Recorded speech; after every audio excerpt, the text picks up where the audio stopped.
My wife and I, we decided recently to start eating healthy. We discussed it while I wasn't there. And I'm allowed 34 calories a day. Get a piece of ice and napkin for dessert. I guess I have to admit I have lost 15 pounds so far, so that's good. Thank you. 15. Of course, due to the malnutrition, I can no longer see out of my left eye.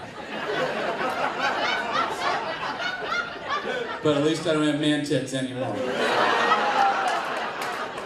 It was getting ugly. The kittens were following me around. You know, healthy eating, we just decided it was time to start cutting back on our happiness.